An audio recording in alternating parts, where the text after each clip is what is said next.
ESPN's Jeff Darlington talked about the AFC. AFC is a tough conference, and the AFC North with the Browns, Ravens, and Steelers kind of beating each other up, also tough. Here's what Jeff Darlington thought could be a separating factor. The second you criticize the Browns in any capacity, they'll come at you, meaning the fan base, to say, like, no, look at us. Like, look what we did last year against the Steelers. But I'm not just talking about the division. We're talking about being the cream of the crop in the NFL. Like, getting out of the division is going to be difficult in its own right. You've got two teams in the Steelers and the Ravens that feel like they could definitely compete with the Browns for the division, and a team in the Bengals that's starting to rise with Burrow. We'll see about them. But, like, the point there is, like, they're going to eat each other alive within their own division. Can they then get out of that and handle the Chiefs, the Titans, the Bills? Like, that to me feels like a challenge that, to Nick's point, it's going to require Baker Mayfield being more of an elite quarterback than he has shown so far.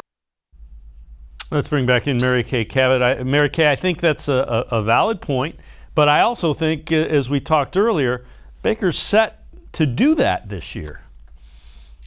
Yeah, and you know what? I've said this so many times before, and I really truly believe it. That 2019 season, he's still trying to shake off the reputation that he gained in 2019 under Freddie Kitchens in a very disorganized and discombobulated offense in which he threw 21 interceptions, which was second in the NFL only to gunslinging Jameis Winston. Baker Mayfield is still trying to live down the reputation he got in that year where he just did not look very good.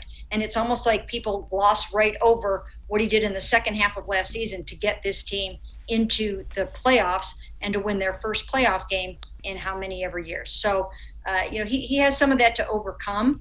But I do think that it's good for him in a way. I think he operates a little better when he's doubted, when his back is against the wall, and when people don't believe he can do it. If everything coming out about Baker Mayfield was positive the way that it was heading into that 2019 season, maybe he works just a smidge less hard than he has been or something like that. I mean, he always works hard, but I think it fuels him. It lights a fire under him to be somewhat doubted. And we are hearing plenty of that from different people. Now, not Dan Orlovsky. Dan Orlovsky is firmly in Baker's corner, and he's a former quarterback. He knows what he's talking about, and I think that says a lot. But there are plenty of other people who just aren't 100% bought in yet.